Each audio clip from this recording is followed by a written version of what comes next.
back. We are back with another episode of Value Talks. I have another guest, a beautiful guest. And if you want to go ahead and introduce yourself. Hi everyone, my name is Rakia, also called Raw because those are my initials. I'm a community activist, a revolutionary, but what we're talking about here is more of spirituality. So I'm a master spiritual meditator and a divine feminine healer, and can't forget a mystic. Okay. So if we can just start off. So what got you invested into spirituality? What got you started in the journey? So I've always so my father was always kind of into that a little bit. I always questioned. I was always the one to question everything. So I really questioned religion.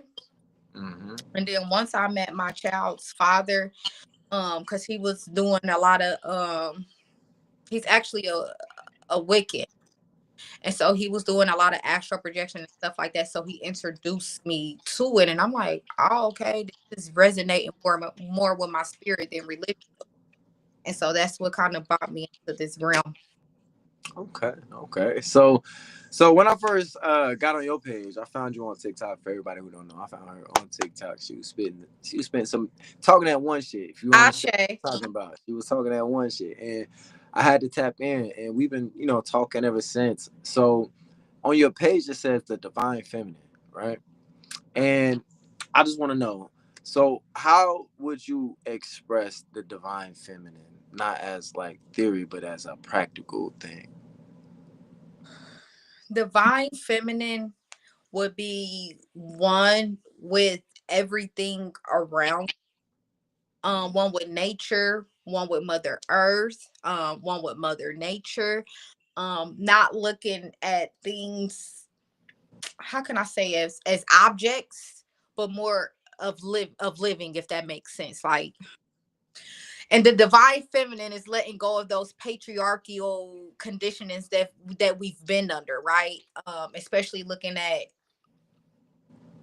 nothing against men. I love men. I say this all the time. Like, I love men. I love me a melanated man.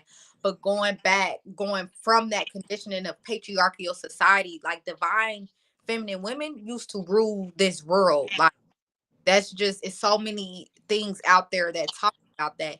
And it's interesting that we look at God, Abrahamic religions in general, not ancient spiritual systems, but newer Abrahamic monolithic religions look at God as a man. But when you dive deep into it, God cannot be a man. Like, it doesn't make sense, especially when you look at it at a scientific, in a scientific form. When you look at X chromosome and Y chromosome, right? Women make the X chromosome, right? Mhm. X chromosome has over 1,400 genes. The Mm, Y chromosome only has 100. right. It- It's a less percentage of the X chromosome. I'm sorry. So how can God be a man? And when you go back to ancient times, it's this lady that I follow on YouTube. Shoot, what's her name? Because I've tapped into a lot of her work, and I've been hearing this for a while. It was a time where women can actually procreate without a man, and we still have it lying dormant inside of us. But besides that, divine feminine is becoming one with everything around us. Okay. That's beautiful. So with the divine feminine being a thing, how are you using it as a practical use in your life? Being authentic, Mm. um, trying to break from that patriarchal conditioning that we've been under. Because even when somebody was telling me this information that I'm telling you, like 3 4 years ago, I could I wasn't consciously there yet to be able to understand this message, right? And digest it, right? So being able to open myself up to spirit and to the divine so I can get this information, be able to spread it to others. I like it. I like it. I like it. So one thing I want to tap in on is I heard you talk about spiritual hygiene in one of your videos, and a lot of us aren't even aware of what. First of all, a lot of y'all's hygiene personally just suck. You know what I'm saying? I need to get some Dio and take a shower. and after you take a shower, put some lotion on. You know what I'm talking about? I'm just Oh, saying, a little Vaseline, I ain't never hurt nobody. be But just funny. getting your personal hygiene is the thing. Now, when it comes to your spiritual hygiene, it's very important. A lot of us just not aware of what spiritual hygiene is. So, can you please bring to the people what is spiritual hygiene and what spiritual hygiene practices are you using right now? So spiritual hygiene is, you know how physical hygiene is what you said, more of our vessel and our physical and our flesh. Spiritual hygiene, and you remember we talked about this earlier, only 1% of the light spectrum is visible. The Mm, other 99% is immaterial and invisible, right? So that spiritual hygiene focuses on that part of us that we yeah, see with the four, how many senses we got? Five senses with the five thick, technical that we, that, but we got six. You get what I'm saying? So it's tapping into our non-physical being, which will be our aura, which will be our chakras, which will be the chakras outside of our body, right? Practicing spiritual hygiene is setting those boundaries, protection energy fields, right? Not engaging in certain type of energy exchanges like sex. And when we look at sex, we got to look at it what it is. It's a, people practice sex magic, right? Orgasm is the way to manifest or tap into other realms. So we live in a very hyper sexual society right now, right? And even practice spiritual hygiene is not just having sex with every somebody just because they look good. Are you looking spirit? Are you looking at their soul? Do they aura have disconnections to it, right? Holes in it. Spiritual hygiene is practicing that's not of this of the physical realm, but the spiritual aspect of self. yes, and that spiritual hygiene, just to tap in on it, is going to help boost because a lot of us are reactive and we act off emotions, and emotions there it's too wanting. It's wanting to have a problem solved immediately. But when you focus on your spiritual hygiene, that builds the intuition. That helps you work with your intuition, which builds discernment. You know what I mean? So when you move with discernment, you moving with spirit. You're not moving with physicality. You know what I'm saying? Asha. So yes, yes, yes. And with that type of with that type of explanation, it's a good way to segue into understanding healing, right? It's So healing. Day. It's it's healing day. season. Yes, yes. So, what practices help you embody healing, even when things seem like when life is getting overwhelming and you just need to tap into the healing? And it, like I said, it seems like you can't, but you need it. What practices are you using to help you instantly snap into the healing method or to snap into the healing state of mind so you can perform the healing practices practically in life? Meditate. Mm. Meditate. Meditate. Like that's what I had.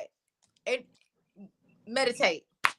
Like that's all I have to, going out in nature. I will say that I love, before I was, when I was conditioned and really in the matrix, you know, I was one of those people. I don't like going outside. I don't like getting dirty. I don't like bugs, and I don't like the sun. And That's what crazy. You don't like the pay sun? me to be in the house? I know, right? Me not liking the sun. I know that was old, old.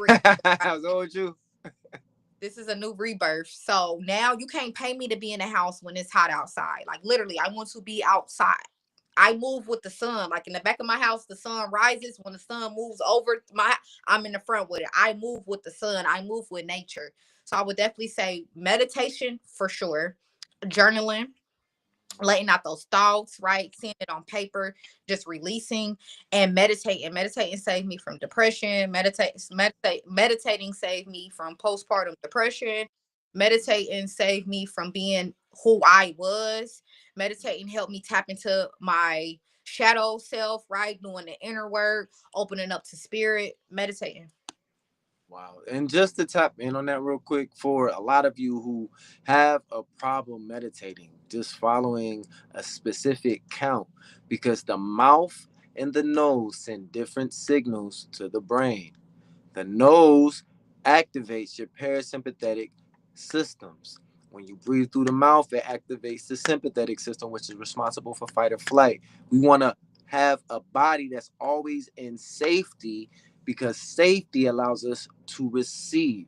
Do you understand? When you're in fight or flight mode, you're reactive. You're not receiving, you're exerting your energy.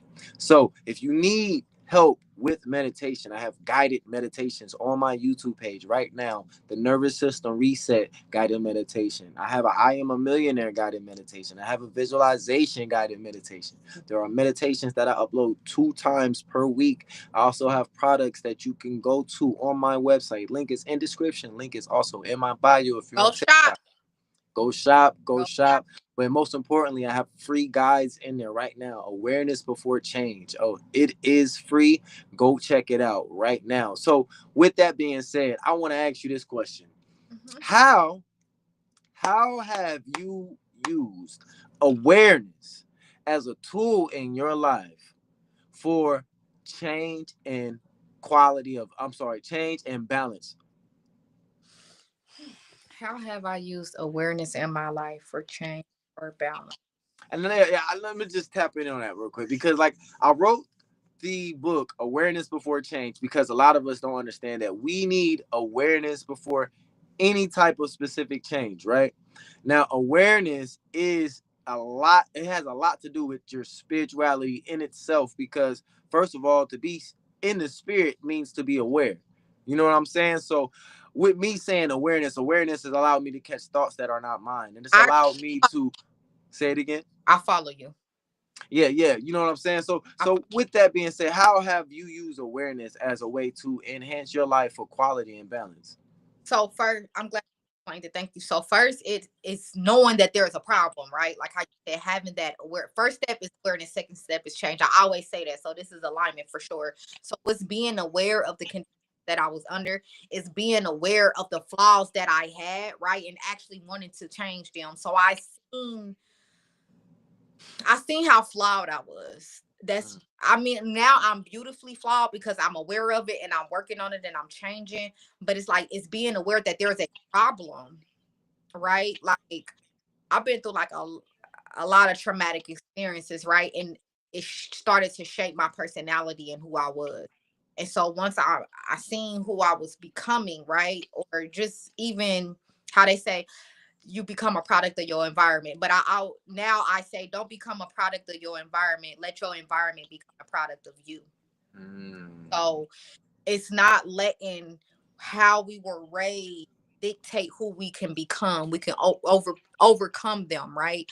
So right. like that. So it's like seeing the awareness is important and it's wanting to change it and seeing that there is a problem. Seeing it was a problem. I seen I didn't like it and then I wanted to change it. I hope that answered your question.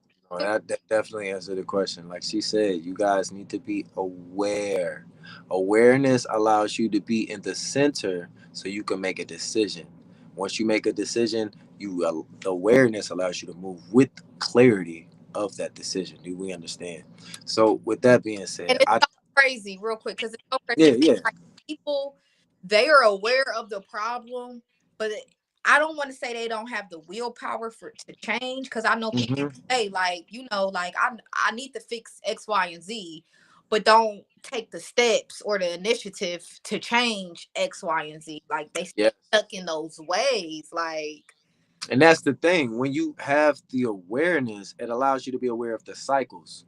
You understand? Everybody goes through cycles. And when we learn to be aware of the cycle, because when awareness creates a space, it creates a decision. When you look at the flower of life is a circle on another circle, another circle, another circle. These circles are degrees of the same energy.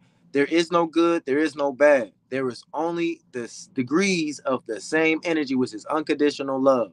You understand? Now, with that being said, when you have awareness and it creates a space, you can choose good decisions or you can choose bad decisions. And you could choose every degree in between that.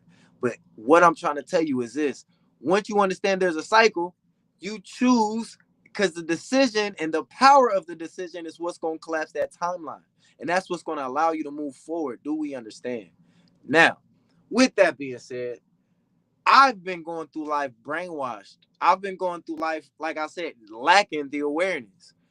When was the first time you became aware that life was more than what they told you?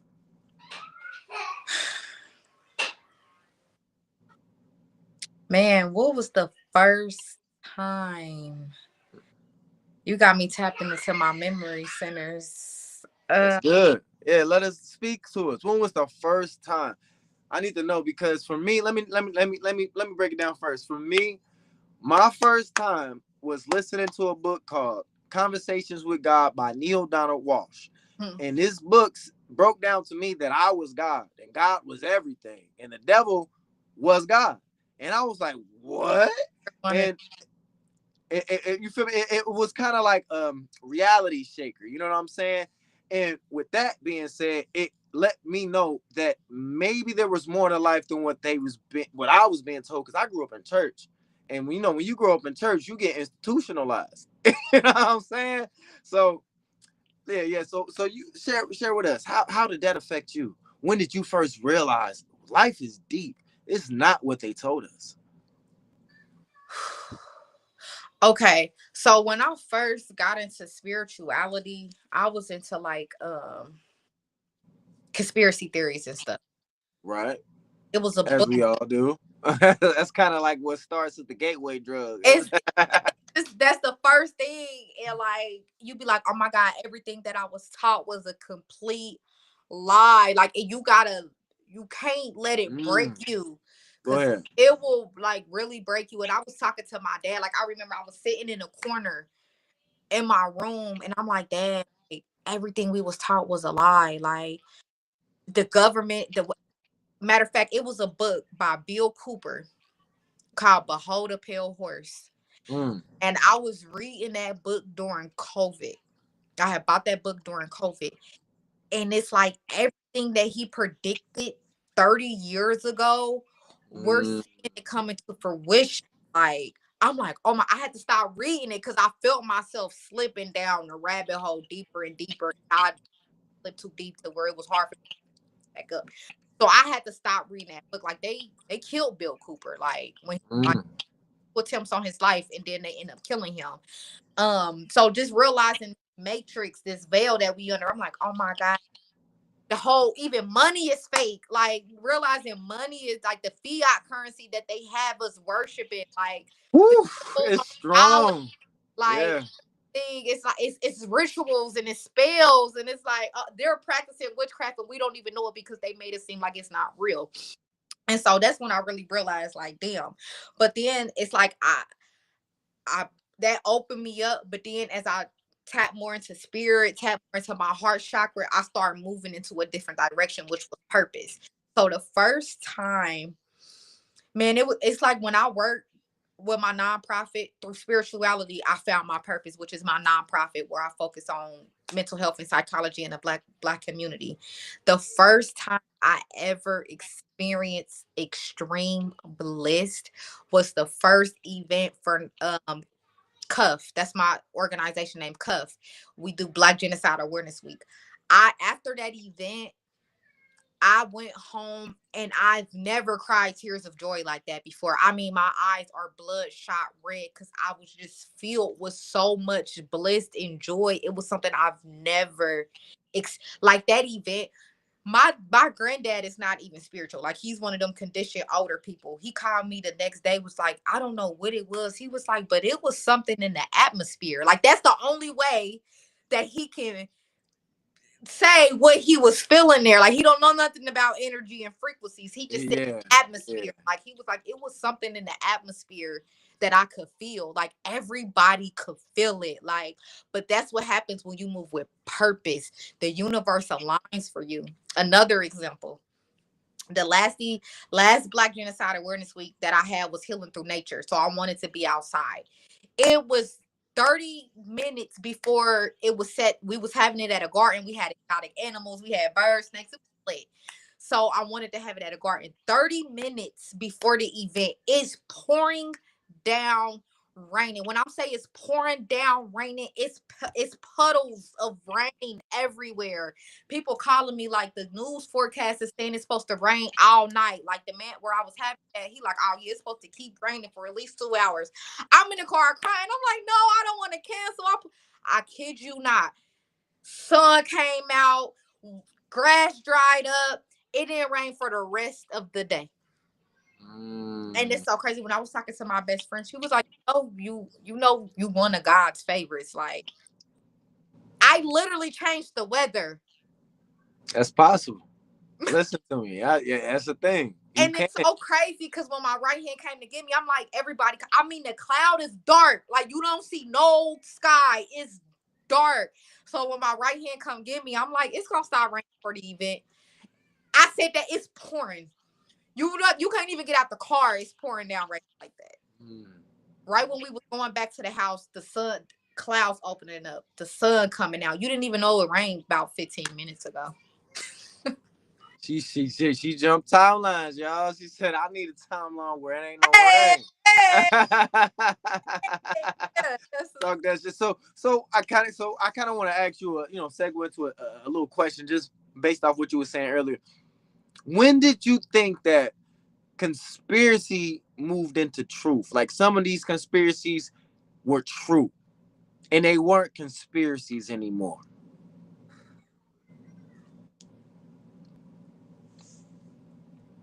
it was a documentary that I watched called Zytogist. Zytogist, am I saying that right? I never heard of it. And it was on YouTube. I wonder if it's on YouTube. And it was talking about the concept of like Jesus. I believe Christ is a consciousness. Everybody can reach Christ's consciousness. He was not an actual person. It was a consciousness. 33 degrees, 33 spine vertebrae, all that good stuff. But it was saying how December 25th, the sun, around that time, the sun sets for like 3 a.m. rises again. But it was like all other prophets had birthdays on December 25th. Mm. Like, damn. And then it was something else that it was explaining, like just talking about, we talking about conspiracies, like talking about like the Federal Reserve, the families that own all these banks, like, and how they just print endless money and just, I'm like, oh my God, this makes sense. Like, and they got us worshiping. Yeah, yeah. The financial rabbit hole gets crazy. The financial rabbit hole gets crazy. And once I honestly found out that I don't need, like, I used to put so much emotion behind how much money I desired, you know what I'm saying? How much money I wanted or why it wasn't in my life, you know what I'm saying? I had so much attachment to it. Not anymore. I kind of let that go. And when I let that go, I notice I can attract all Right. type of money into my life. And it's simply a form of understanding magnetism. You feel me? And that's when I understood, like, this is the thing. It's like for me, I started to understand that your body literally is a human magnet and you can literally attract, listen to me, not just you. I learning to live from the end state. So I'm learning to attract non-physical things into physical reality. You know what I'm saying? Because anything physical starts from a non-physical plane. Do we understand? Anything that you see here, anything that you see, anything that you touch, anything started from a non-physical existence. Do we understand? So with that being said, I started to understand that this physical world is the conspiracy behind it. It's we live in a fucking simulation. I believe we live in binary code. I don't believe this is all that is. I believe this is a meat suit. I stopped thinking that's a conspiracy. You know what I'm saying? I really started to wake up. And when I started to become aware of these things, it stopped becoming a spell to me. I stopped letting it be so, I stopped being reactive to it. You know what I'm saying? And now I started to understand from an observer's perspective. And now I can transmute that energy with a sense of direction and clarity. I kid you not. I, This is what meditation do. Now, let me ask you another question. How do you maintain a specific energetic boundary when it comes to, like, okay, so we all got people, right? I want to ask this for a lot of people who got people in their life and they don't know how to let it go or they don't know how to get away from the situation.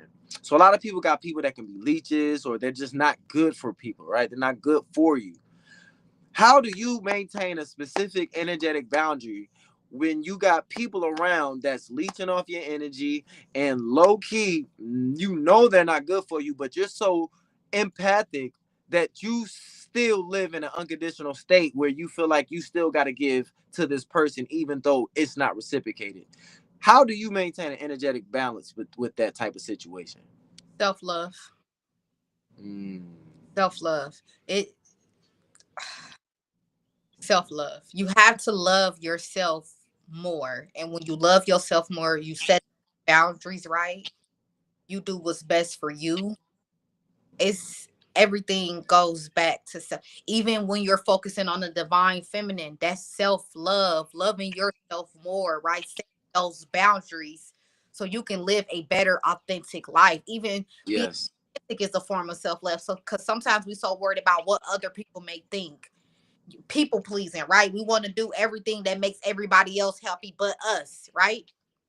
So it goes back to self. That's all I gotta say. Self love, self Yeah. love, love, You and don't it need no opens you up, outside validation. chakra. It opens you up to spirit, right? Because it's like, oh, you being authentic, you setting these boundaries. That's beautiful. And speaking and speaking of self love, you know what I'm saying? Like she was saying, you don't need any outside validation to confirm the love you got for self. Number one, because when you learn to love yourself truly, you stop perpetuating the unconsciousness from other people. You understand? And that's truly tapping into the divine. And with that being said, so you you identify as the divine feminine, right? So the divine feminine is highly it's to me, I feel like it's misconfused. I mean, it's misconstrued, it's confused, it's misused, and it's mistreated. You feel me? A lot of people don't understand for real. They don't truly understand because you pay attention to a lot of these men. They still calling women b words. They still disrespecting. Like and you even see a lot of these women, or I'm sorry, a lot of these men and women. They're dating the same people in different bodies. Mm. You know what I'm saying? And that truly comes from not tapping into that divine feminine, which is that self-love. You know what I'm saying? So how do you use the divine feminine in your everyday life? And you know what I'm saying? How does it show up in moments of conflict? And how does it show up in moments of money and relationships?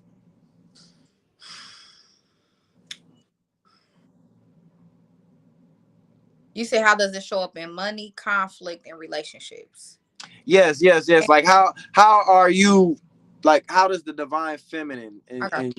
and your essence show up in those situations where you feel like money may be a situation, relationships may be a situation, you know what I'm saying?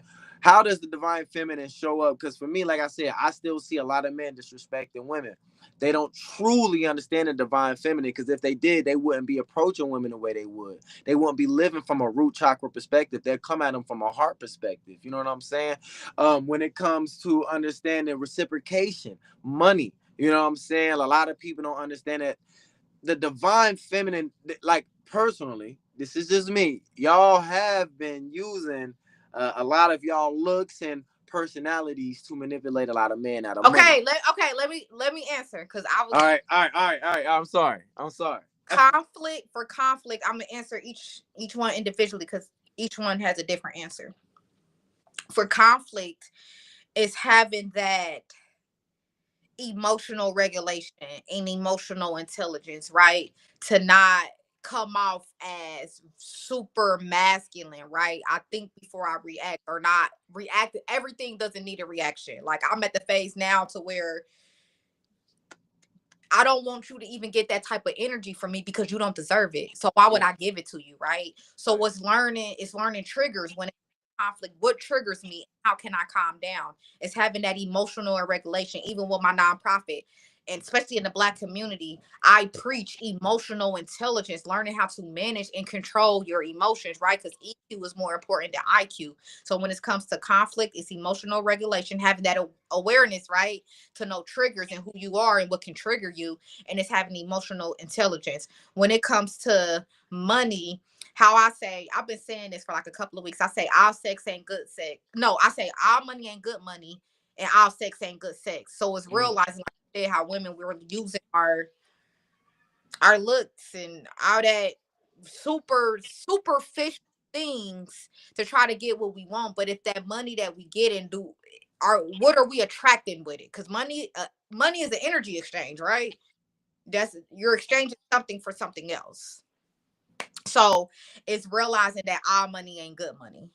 So with that being said, so that's just a good segue. How do you work with the shadow side of the feminine? Because that's usually like a shadow side. You know what I'm saying? A aspect of, the personality that's not necessarily the light part. It's not enlightened when it comes to decisions like those. You know what I'm saying? So how do you work with the shadow side of the feminine or the divine feminine? I'm sorry. Huh? How do you work with the shadow side of your divine feminine? Shadow work, right? Doing shadow work, shadow side, shadow work, right? Inner work, like really going with, we have to go within. You cannot microwave this shit. I say that, excuse my language, because I don't like cussing, because I like to be in my divine feminine. But sometimes we gotta go to that other side, right? That shadow side. You can't Got microwave. to. You cannot microwave spirituality. We love convenience. You have to do the work. And sometimes it can be scary for people. I get that, because we're going into the unknown. We're going into that dark space that we try to act this like that, like it's not there, and avoid it. You have to go into there. You have to. You Yes. have Yes. Because what to you that part. fear, You can't skip that part. no, you can't. Because and that comes with a lot of education, like she said, of self earlier, that self love, that self understanding. And what you usually don't study, you fear. What you fear, you usually don't study. So it's time to go into things that we usually aren't comfortable with. And just to tag into that, read this book, The Magic of Thinking Big. I think his name is David J. Schwartz or some stuff like that. Don't give me. I don't know how to pronounce the last name. But in his book, he has an exercise called the digging deep exercise, where you dig deeper on things that you're not used to or you don't like bumblebees. You dig deeper into bumblebees so you can find interesting facts about it that can broaden your awareness about things that you're just not aware of or that you didn't like. You know what I mean? This will help you work on that shadow. This will help you to take different aspects of self that you feel you need to work on. And you can find that by channeling awareness and bringing it to each point of the chakra system, and then locating different situations that you can solve problems for. Now, with that being said, solving problems, I solve a lot of problems in my life by calling on my ancestors. I kid you not. I kid you I, not. I kid you not.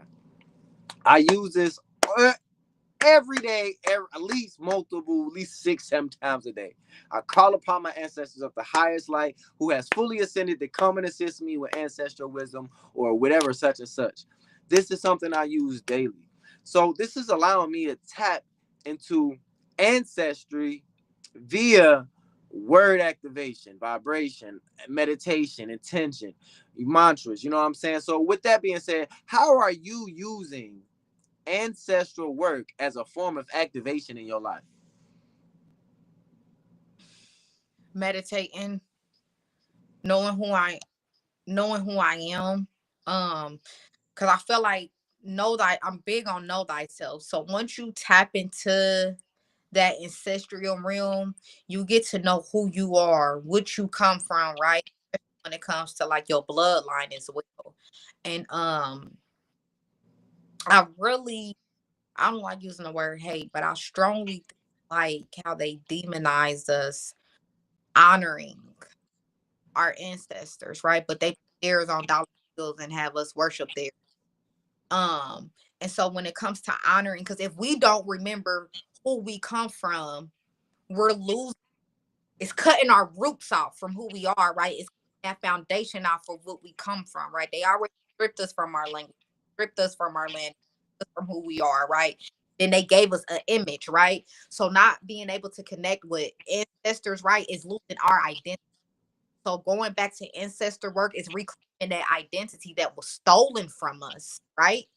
So it's important for us to go back and do that ancestor work, right? Was that you? I'm like, damn, they cut us off from who we are, stole our identity, and then they give us stuff like ancestry.com for us to tap back into who, and it's flawed. We talk about Like, that. got it down so But yeah, so it's tapping back into that so we can reclaim our identity or grow those roots back, right?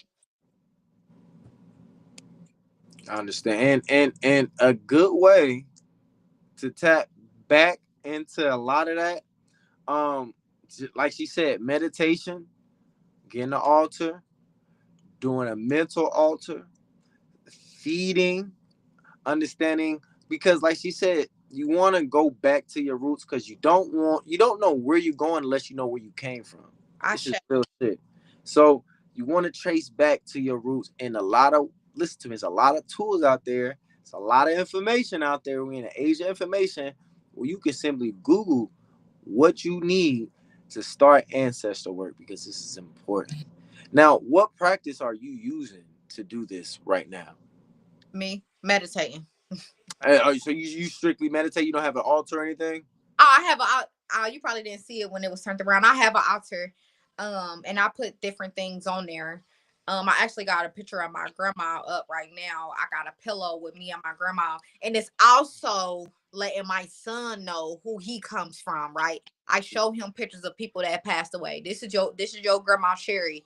This is my grandma. This is your nana. This is your uncle Michael, right? Like letting him know who he comes from, right? Like it's important for us to pass down because you got to think during those times we were passing it down orally of who we are. So we got to keep that tradition going, letting my son know who he comes from, right?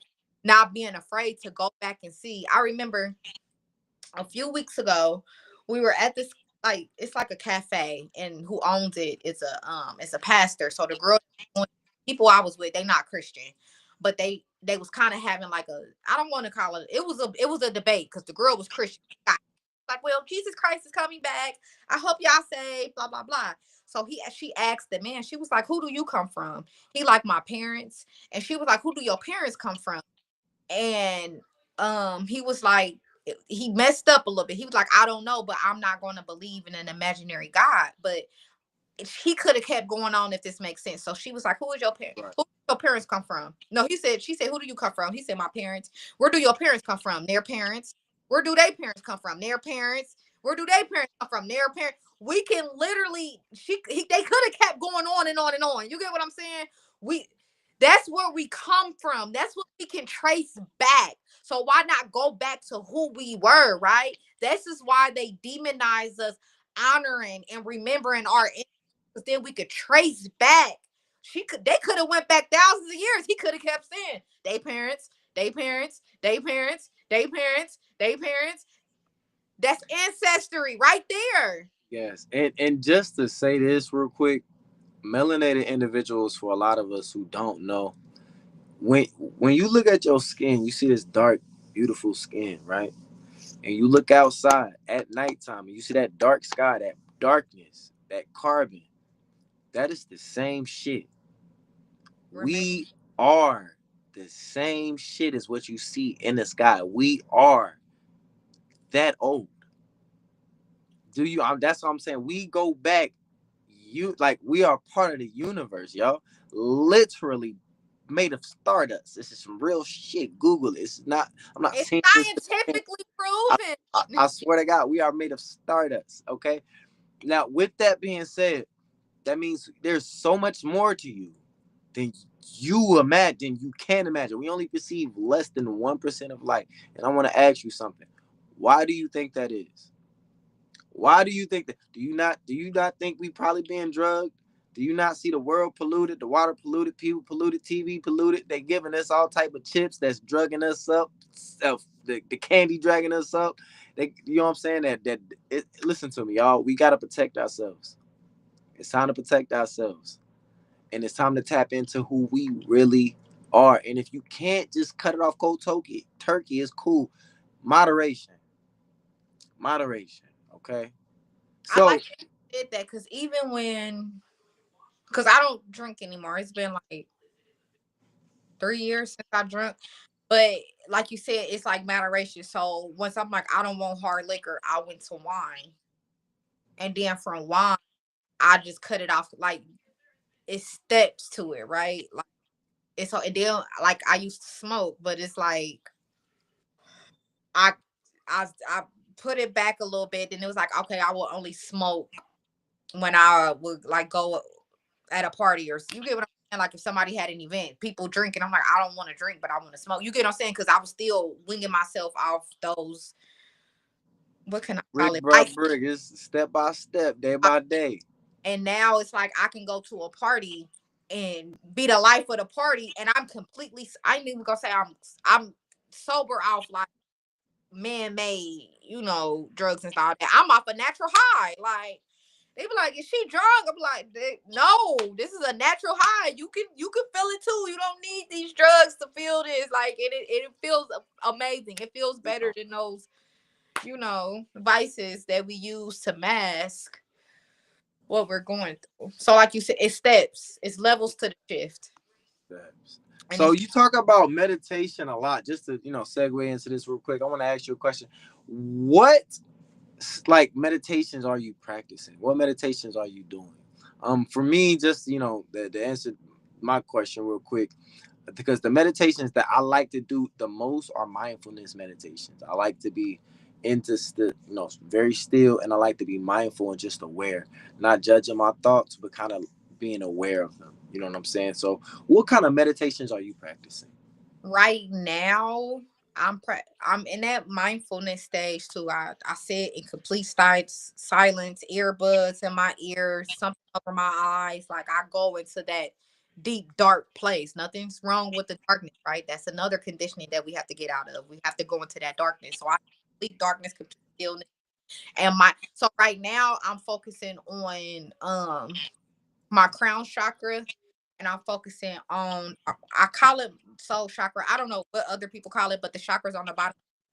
So as above, so below. So I'm focusing on them two chakras right now, opening them up to open up to those fifth dimensional chakras. And I also love just pouring light into my body, just feeling so angelic and pure.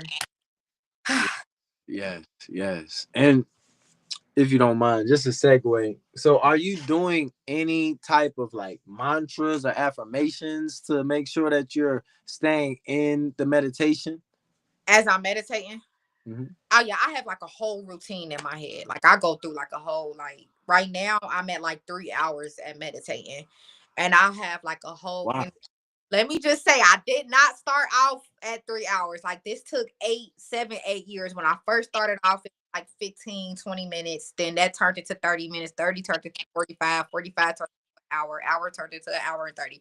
So now I'm at least 3 hours. Damn. The most I've meditated is like 30 minutes. That's I crazy. I do 3 hours. That's amazing. I do it sometimes multiple times a day because it's usually in the morning or at night, but 3 hours is wow. That's nice. I want to, thank you. That's a challenge for me.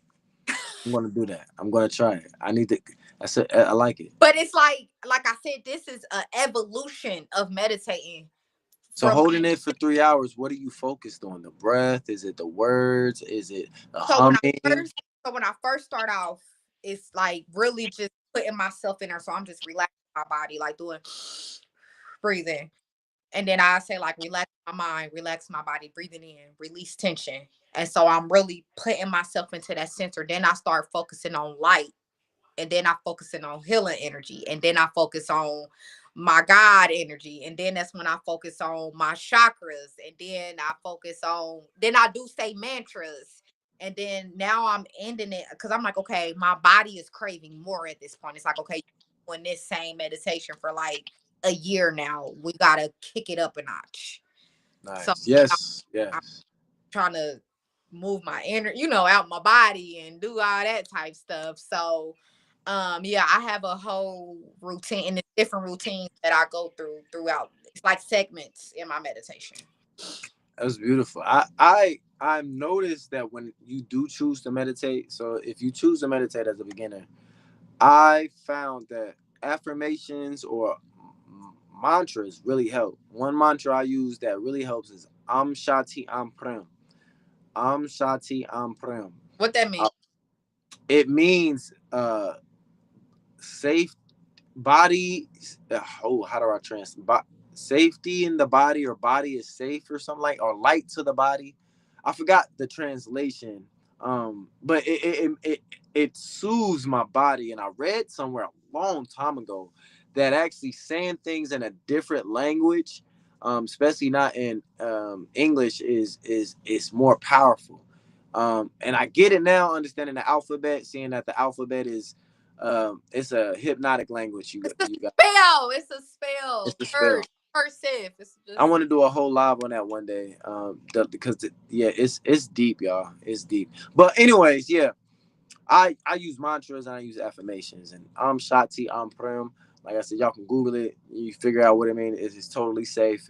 You're not saying nothing crazy. You're not worshiping or summoning the devil. I promise to God. But anyways, yeah, I get into affirmations and meditations. But for the longest, I realized because I couldn't do it long. I realized, like you said, it's levels and steps to building a process of your meditation. So I always focus on my breathing and I focus on the mantra in the beginning. But then when I get into the meditation and I actually get into a meditative state, I focus more on the breathing, but then I incorporate my visualizations into the matter. And then I start to visualize, like you said, either a light coming from up, shooting down into the crown chakra, or I'll vision. Uh-oh. Uh-oh, and my guest disappeared. But yeah, hopefully she'll be back. Uh but yeah, man, since we're here, let me segue, and I have affirmation cards. Anybody looking for affirmation cards? These cards are more than affirmation cards, an affirmation activation deck. I use these every day, I kid you not. So what I'm doing now lately, I'm shuffling them like tarot cards. And I just kind of call upon my ancestors to give me a good card. I pull one and I read it. Oh,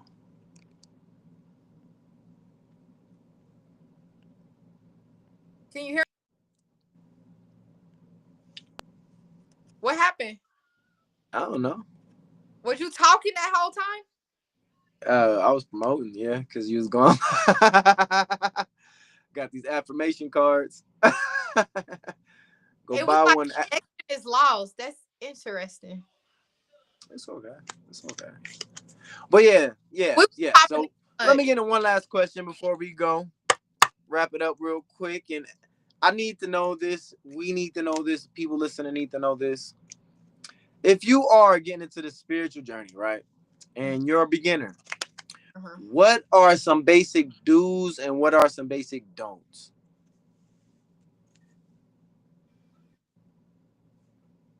Don't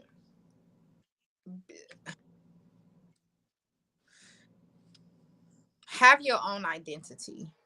You know, a lot of people can be Mm, followers and they follow trends, and they not doing what resonates with spirit or what wishing is telling you. They kind of going with the trend of spirituality. Don't do that. It's throwing you off of like your true self and authentic. yeah, Be you. Be true to self. Be true to who you are. Some dudes stay consistent, like how we were just talking about. I was at 3 hours. If I have not been consistent for 7 or 8 years, I probably would not be at 3 hours of meditating. Consistency is key when you're doing this. yeah, Consistent, yes. like do not have the willpower to keep going. Have the willpower to be consistent, and that's what I'll have. But I want you to ask another question. This is not the last question that you're asking, because the last question has to be, what does the divine feminine want humanity to do? Oh yes, I'm so sorry. So what does the divine feminine want humanity to do? I do apologize. Become one with everything around you. And let me just put that in layman terms. We have to respect, Mm, okay, how can I put this? Patriarchal society, we don't even respect each other. So we really don't respect anything that's not human. You get what I'm saying? They say we live in an ecosystem and not an ecosystem, to where humans, like, we're above everything around us. Everything else is beneath us. And that's not true. We live in an ecosystem to where we're connected with everything. Respect Mother Earth. Like, that's what divine feminine wants. Like, love the planet that you're on. Like, our planet provides us with everything that we need. Like, I don't care what religion tells you, and you're going to go to the sky one day. Earth is giving you everything you need right now: water, food, air, that you need. She gives it to us. Respect the planet that we're on. Don't just, we live, and I don't know if this is like a Western thing. Like, we have respect for even animals. Like, people just go hunt deers and kill them for no reason. Like, it's just a sport, and then they hang them up on their walls and shit in the house. Like, you ever seen Get Out? No, you seen Get Out. The Coagula, they got all these dead animals. Like, this is some, I don't want to sound, it's just so Western. Like, that's not us. We don't just, we hunt when we have to eat, and then we pray over it. You Pray over it. Right. how we Right. are. This is not us. We have to go back to respecting everything around us. If you gotta kill it, you need to kill it. Don't kill it just because you want to hang it up on the wall. What type of shit is that? That's wild word. And we That's wild word. normalize this, though. Like, this I is can't normal. even kill a fish, so I feel you. But if we have to eat, that's okay. But you remember, like in Avatar, like, we kill it, but we kill it because we have to. Because we have to eat. We have to survive. We're not just killing it. Hey, I'm bored. Let's just go kill a deer. Let's go kill a lion and then slaughter it and pull out its insides and then hang it up on our wall as a trophy. Divine feminine wants us to go back to respecting everything around us, even other humans. But we don't respect other humans. Look what we do. We bomb other countries. We kill women and children. Mm, We normalize war. mm. On this feminine planet, we normalize slaughter and murder. This is real shit too. Yeah, yeah, I understand. I do apologize too on behalf of all the bullshit that's been going on, because I used to be a part of that bullshit. Me too. I I did. too. I too. I was. I I too. used to be a part of Having that. I that used to. awareness, having that discernment, wanting to change, wanting to be better. Like, we all probably was in the matrix real heavy, right? But we broke the. Yeah, basically, basically. So and that was damn. What happened? Okay, I'm sorry. I was getting a call. So that was beautiful. That was beautiful. So before we go, is there anything that you want to let the people know? Is there anything that you want to say at all? I'm sorry. Coming in again. Say that one more time. You're good. I said, is there anything that you? Oh, I'm sorry. Is there something that you can let the people know? Some last words that can, saying basically give the people some type of motivation or some type of upliftment or just some word of advice. It's healing season. Yeah, it's healing season. That's what I want to end it with. It's healing season. Stay consistent, have that willpower to want to change, right? Have awareness. After awareness is change, right? So it's healing season. Let's get to it. Thank you for having me on Of here. course, of course. Thank you for being on here and doing so Okay. well. This is a great interview, a great interview. And just to segue into that, I do want to say this real quick for everybody listening from here on out. Do the work when nobody's looking, but do the work when they're looking. A lot of y'all can't do the work when nobody's looking, but a lot of y'all do the work when nobody's looking, but then get in front of people and act like you forgot you was doing the work because you get caught up in environmental influence. It's Not time true to to be the light, self. y'all. It's time to be the light. Not true to Yes, it's self. time to be the light. Yeah. But like like I was saying, thank you so much. You did so good, and I appreciate you so much. And if you don't mind, you got like a. Do you want to lead the exit with a prayer or anything? You do it. No, you want me to do it? All right, all right, all right, all right. Everybody, close your eyes. Just allow the gaze to soften if you don't want to close your eyes, and really just relax. Drop the shoulders, and we're going to take a deep breath in through the nose, into the belly, and we're going to release. And you're just going to repeat after me. I activate the version of me that is always in constant overflow. I agree. I am a magnet for all things that belong to me by divine right. I am a magnet for opportunity. I am a magnet for abundance. I am a magnet for relationships. I am a magnet for all things that belong to me by divine right. As I call upon my ancestors of the highest light, who has fully ascended, to come and assist me and every listener watching, to come and assist divine Rakia with everything that she has going on, that we shift into the highest timelines right now. And in closing, Ashe. Ashe. Ashe. Thank you again. I appreciate y'all. Y'all, please come see us on the next one. On the next episode, we're going to be talking about gang signs and how to properly throw them up in the air. I'm just playing.